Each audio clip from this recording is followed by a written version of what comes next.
जांच आप लोग करिएगा। मुझे आज ही शिकायत मिली है कि कुछ मरीजों के जो उनके अटेंडेंट लोग हैं उनके साथ भी मिसबिहेव किया जा रहा है। आप लोग जांच करिएगा। बाकी अधिकारियों से मैं बात करूंगा। अधिकारी। एक कटिहार रेलवे क्रॉसिंग का मामला है। हर स्टेशन पर 2 क्रॉसिंग, कटिहार में एक क्रॉसिंग बनी और एक क्रॉसिंग जब आप चलेंगे तो रेलवे क्रॉसिंग से मऊ वाले रोड पर बीच में खराब ठीका है।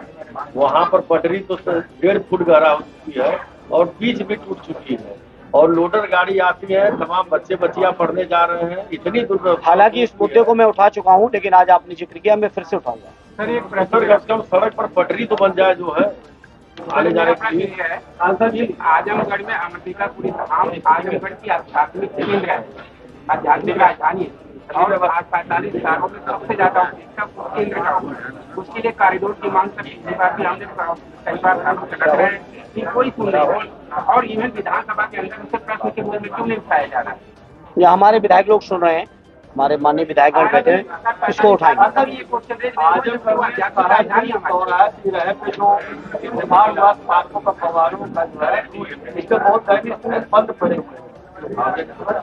ये मुझे याद है, सदैव नेताजी यहाँ से सांसद थे, आदरणीय राष्ट्रीय अध्यक्ष जी हमारे मुख्यमंत्री थे। उसी समय आजमगढ़ के सभी चौराहों का सौंदर्यीकरण कराया गया था और इतना शानदार कराया गया था। मैं उस समय बदायूं का एमपी था, मुझे आजमगढ़ आने का सौभाग्य मिला था और उस समय मैं चाहता था कि ऐसे ही चौराहे और भी डेवलप हों, हमारे इलाके में भी डेवलप हों। यानी उस समय मैं बदायूं था, लेकिन बीजेपी की सरकार में लगातार आजमगढ़ की उपेक्षा और इनको इस बात की नफरत सी रहती है कि आखिर इन जिलों में बेहतर सुविधाएं क्यों हैं। सदैव नेताजी का बनाया हुआ मेडिकल कॉलेज किस हालत में आपके सामने और तमाम जितनी भी संस्थाएं बनाई गई, चाहे वो राहुल सास्यान जी के नाम से जो अस्पताल बनाया गया वो आपके सामने है, कृषि विश्वविद्यालय आपके सामने है। सारी संस्थाएं के साथ अन्याय हो रहा है और मैं कह सकता हूं सठियाओं शुगर मिल के साथ भी ऐसी परिस्थितियां पैदा की जा रही हैं कि शुगर मिल को भी प्राइवेट किया जा सके। इसलिए वहां की अव्यवस्था बनाई जा रही पहले कि अव्यवस्था बनाएंगे तो प्राइवेट करने के एक तर्क बनेगा। जानबूझ के सरकार समाजवादी पार्टी के बनाए हुए संस्थाओं में, उस समय के बनाए हुए उद्योगों में उपेक्षा कर रही है। इससे भूमिका मिल सके उनको कि इनको प्राइवेट करें या इनको कुछ और करें। मैंने कहा भी बजट के समय, जिस समय निर्मला जी भाषण पेश कर रही थी, उड़ान स्कीम की बहुत बड़ी चर्चा कर रही थी वो अपने बजट भाषण में, मैंने खड़े होकर कहा, वहीं प्रधानमंत्री जी भी मौजूद थे सदन में, मैंने कहा प्रधानमंत्री जी कम से कम आप जब शुरू करके आए तो उड़ान योजना आजमगढ़ में, तो आखिर आज बंद क्यों है। तो बीजेपी के लोगों का कोई कमिटमेंट नहीं है, चाहे वो योजना प्रधानमंत्री जी ही क्यों ना शुरू करके गए हों, उस योजना को भी सुचारू रूप से बताओ। आज आजमगढ़ में जहाज उड़ रहे हैं क्या? आए थे प्रधानमंत्री जी पिछले चुनाव से पहले, लोकसभा चुनाव से पहले। एक छोटा सा प्रश्न प्रधानमंत्री का है कि अमृतिकापुर से वाया घाटीपट्टी हरदिलपट्टी होते मिलता है रोड, वो घाटीपट्टी 45 साल पहले पास हुआ था, वो आज आधा रोड अधूरा। मैं आपकी बात का सम्मान करते हुए मैं उस चीज की जानकारी लेके जहां भी मुझे काम करना होगा, हमारे साथियों करना होगा, हम लोग करेंगे। सर एक लास्ट सवाल मेरा है। नहीं, बिल्कुल करेंगे सर। मेरा एक लास्ट सवाल है, मणिपुर से है।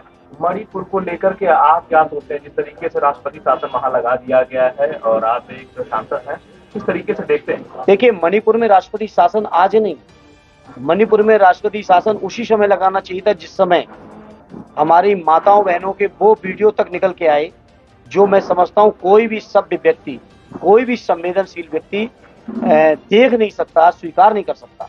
मणिपुर में उस समय लगाना चाहिए था। ये तो लीपापोती की बातें हैं और राष्ट्रपति शासन भी तो भाजपा का ही शासन है। राष्ट्रपति शासन कौन सा अलग से शासन है? पूरी तरह से मणिपुर को जला के रख दिया बीजेपी के लोगों ने। ये तो कार्यालय की जमीन यहाँ दी गई, ऊपर हो गया, इतना बढ़िया कार्यालय समाजवादियों का बन के तैयार है, आपको पता ही नहीं। अभी अभी अभी नवरात्र आने दीजिए, होली के बाद आपको भी दावत देंगे अपने कार्यालय में। जिला कार्यालय की बात हो रही है। अरे वो जिले का ही है, आजमगढ़ का ही है। के अंदर सब बना था। अरे आजमगढ़ का ही जिला कार्यालय है, आपको दावत देंगे नवरात्र में। आजमगढ़ के विकास के लिए सर खाका क्या आपका है? देखिए, आजमगढ़ के विकास के लिए मैंने चुनाव में भी कहा था, सद्य नेताजी ने, आदरणीय राष्ट्रीय अध्यक्ष जी ने, हमारे क्षेत्र के सभी सम्मानित नेताओं ने मिलके आजमगढ़ के विकास की जो बुनियाद रखी है, जो रूपरेखा तैयार की है, जो रास्ता बनाया है, उसी रास्ते पे मुझे आगे चलना है। और मुझे खुशी है कि आजमगढ़ के लोगों ने मुझे आशीर्वाद दिया और इस परंपरा में जुड़ने का सौभाग्य दिया। और मैं आज आपको विश्वास दिलाता हूं, जिस भी लायक रहेंगे, विपक्ष में रहेंगे तो विपक्ष के तौर पर, सरकार में आएंगे तो सरकार के हिसाब से आजमगढ़ के लोगों की तरक्की खुशहाली के लिए दिन रात तत्पर रहेंगे। ये मेरा वादा था, चुनाव में भी वादा था, चुनाव के बाद भी आप सब लोग 6-7 महीने से देख रहे हैं, और जब तक देखना चाहेंगे तब तक आपको देखने में एक ही बात महसूस होगी कि हम लोग आजमगढ़ के विकास के लिए तत्पर हैं। सर, एक लास्ट सवाल मैं पूछूं, आप लोग रेडियो का वीडियो आप लोगों का सब लोगों ने देखा है, उसके बाद प्राइम मिनिस्टर मोदी ने यूएसए में प्रेस कॉन्फ्रेंस भी की है, वहां की भी तस्वीरें आपने देखी, तो वो दोनों तस्वीरों को देख करके क्या आप? देखिए, तस्वीरें प्रधानमंत्री जी की दूसरे देशों में अच्छी आए, ये हम सब देशवासी चाहते हैं, कोई नहीं चाहेगा कि उसमें कोई, लेकिन सवाल ये कि वहां जाके प्रधानमंत्री जी को इस बातों को मजबूती से उठाना चाहिए, मजबूती से उठाना चाहिए। देश के नागरिकों का अपमान देश का अपमान है, और जिस तरीके से अमृतसर के अंदर भारतीय नागरिकों को भेजा गया, वो भी सेना के विमान से, देश, हमारे देश से बहुत छोटे छोटे देशों के भी नागरिक थे वहां, लेकिन उन देशों ने आत्मबल दिखाया और अपना जहाज, तो मैं वहीं से शुरू करूंगा। भारतीय जनता पार्टी का ये 11वां बजट पेश हुआ, और 11वें बजट पेश होने के बाद देश के जनमानस को जितनी उम्मीदें, सपने दिखाए, जितने भाषण दिए, जितने वादे किए, पूरी तरह से पिछले बजटों की तरह ही इस बजट में भी जनता पूरी तरह निराश है।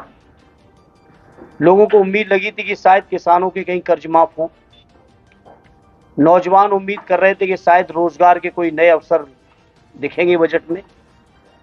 बीजेपी के लोग आंकड़ों के लिहाज से प्रचार तो बहुत बड़े बड़े बजट का कर रहे हैं कि 50 लाख करोड़ से भी ज्यादा का बजट है, लेकिन मैं समझता हूं देश के 140 करोड़ लोगों में शायद 50 लाख लोग भी इस बजट से संतुष्ट नहीं है। किसान अलग परेशान हैं, उनकी अपनी समस्याएं लगातार चल रही हैं। गन्ने का भुगतान तो दूर छोड़िए, अभी गन्ने के मूल्य का भी निर्धारण नहीं हुआ। यूरिया, खाद, बिजली कहीं मिल नहीं रही, ब्लैक मार्केटिंग चल रही है। नौजवान परेशान है रोजगार के लिए, शिक्षा के लिए, लगातार शिक्षा का बजट घटा के सरकारी शिक्षण संस्थाओं से प्राइवेट शिक्षण संस्थाओं में जाने के लिए मजबूर किया जा रहा है। मजदूरों को कोई राहत नहीं, सरकारी नौकरी वालों को कोई राहत नहीं, बुनकर भाइयों के लिए कोई योजना नहीं। मैं समझता हूं समाज का हर वर्ग बीजेपी के इस बजट से निराश है, उदास है। और अगर उत्तर प्रदेश की बात करें तो उत्तर प्रदेश सरकार के पास इस समय कोई भी काम नहीं बचा है, कोई काम नहीं कर रहे हैं। उत्तर प्रदेश का जनमानस त्राहि त्राहि कर रहा है। महाकुंभ के नाम पर प्रचार प्रसार बहुत किया सरकार ने, लेकिन जिस तरह की त्रासदी सामने आई, मैं समझता हूं मौनी अमावस्या के दिन, वो अब तक के शायद जितने भी कुंभ हुए कभी ऐसी बात नहीं हुई जहां बीजेपी के लोगों ने बहुत प्रचार किया कि डिजिटल कुंभ हो रहा है, एआई के माध्यम से सारे चेहरों को रीड कर लेंगे।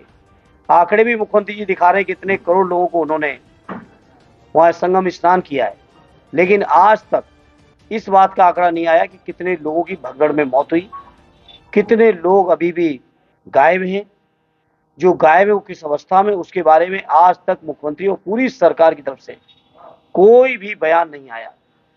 तो बीजेपी ने, चाहे दिल्ली की सरकार हो चाहे यूपी की सरकार हो, पूरी तरह से निराश किया है। और हम आप सब जब आजमगढ़ में बैठे हैं तो मैं समझता हूँ आजमगढ़ के लोगों के साथ तो बीजेपी के लोगों का विशेष तौर पे उपेक्षा लगातार कर रहे हैं। आज हम जब आजमगढ़ में बैठे तो बात करें तो यहाँ के किसान परेशान हैं।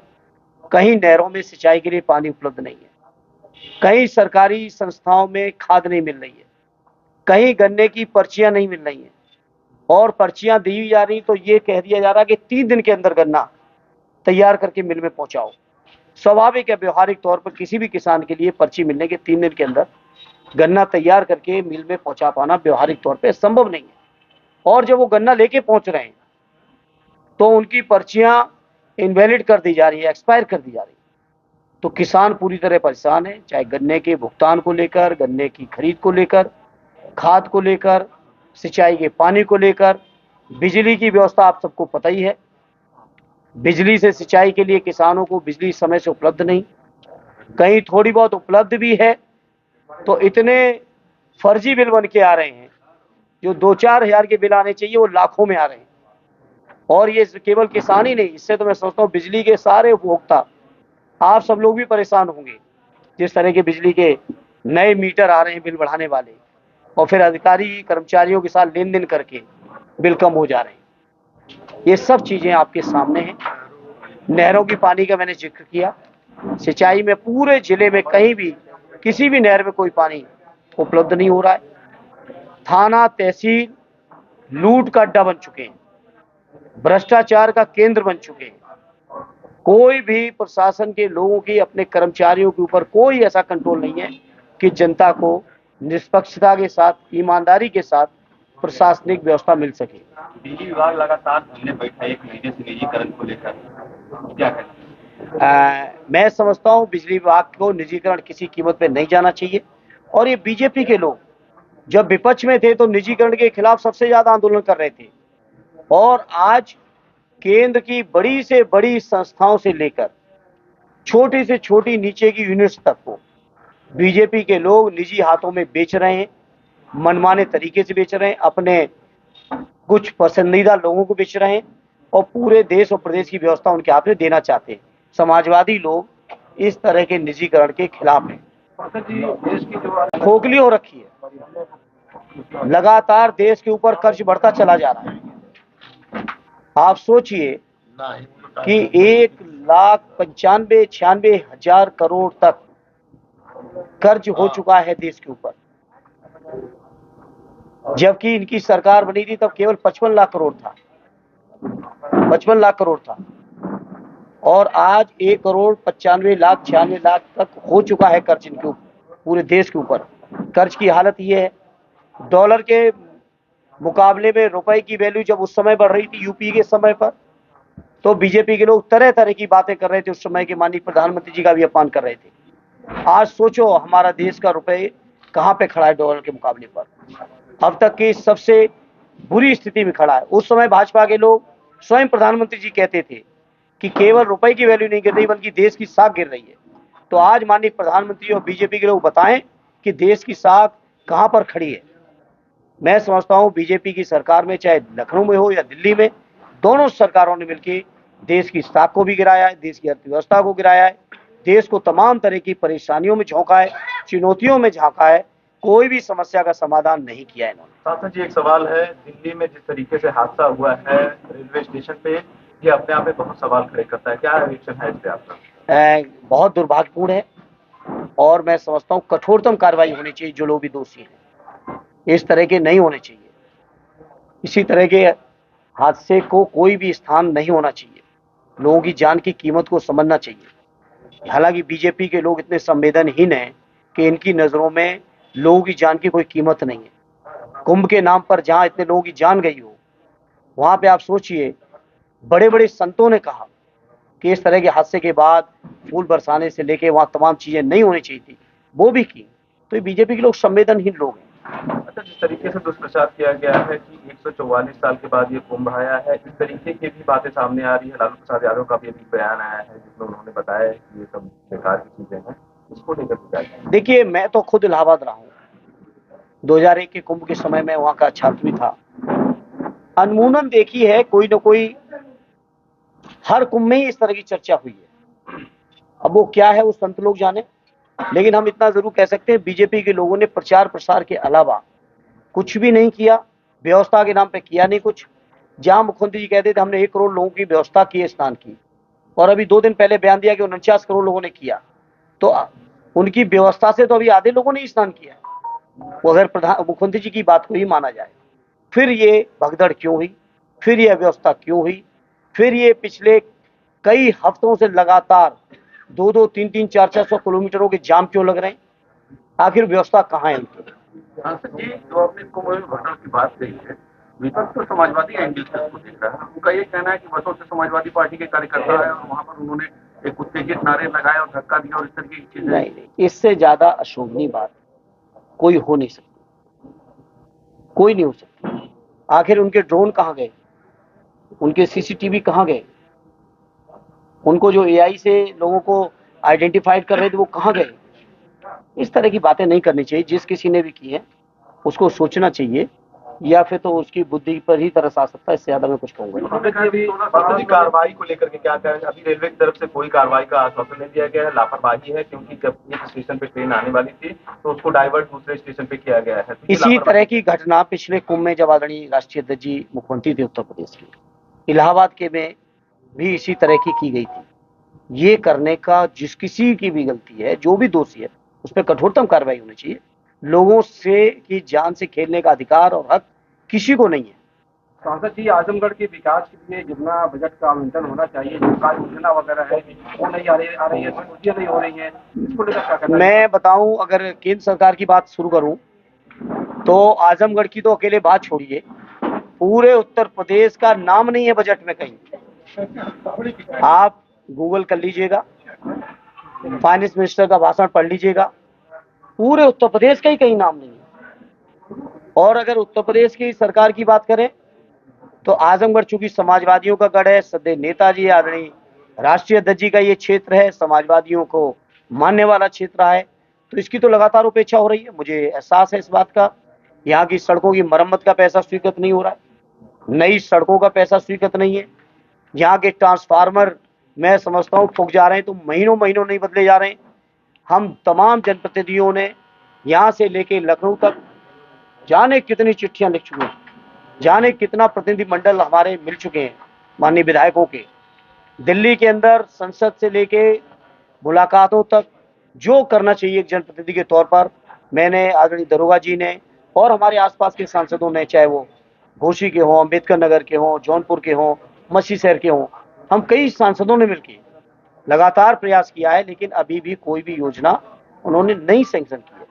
एक सवाल ये था कि जो विधायक निधि है इसका खर्च नहीं हो पा रहा है। नहीं, वो लापरवाही कर रहे होंगे अधिकारी। ऐसा नहीं है, हम लोगों के पास तो इतना पैसा है, वो सॉरी इतना प्रस्ताव है, अगर अधिकारी दे पाए तो हम लोग एक दिन भी नहीं लगाएंगे प्रस्ताव देने में, इतने प्रस्ताव हैं। सांसद जी, रेलवे को लेकर के आपने कुछ पहल की है? मैं देखिए आज आजमगढ़ के मीडिया के प्रतिनिधि साथियों में आपके बीच कहूंगा, यद्यपि भारतीय जनता पार्टी की सरकार है, हम बहुत उम्मीद नहीं लगाएंगे, लेकिन आजमगढ़ के लोगों ने जिस भरोसे के साथ समाजवादियों का साथ दिया है, मैं आजमगढ़ वासियों को भरोसा दिलाता हूं। यहाँ की हर समस्या के प्रति, अगर आपने रेल की चर्चा की तो चाहे बनारस से गोरखपुर रेल लाइन का सवाल हो, कई अंडरब्रिज ओवरब्रिज का सवाल है, लखनऊ और मुंबई के नई ट्रेनों का सवाल है, हर मुद्दे पर मैं सड़क से लेके संसद से लेके व्यक्तिगत अनुरोध तक मैं प्रयास जारी रखूंगा, और तब तक जारी रखूंगा जब तक इन कामों को नहीं करा लूंगा। इसी तरह का भी सवाल मैंने उठाया था एनएचआई के लोगों के सामने। ये जो हमारे जीएनपुर आजमगढ़ से लेके गोरखपुर का मार्ग है, राष्ट्रीय राजमार्ग हुआ है, जीएनपुर में जिस तरह का जाम लगता है, कल मैं गया था लाट घाट पे भी बहुत जाम था। इस तरह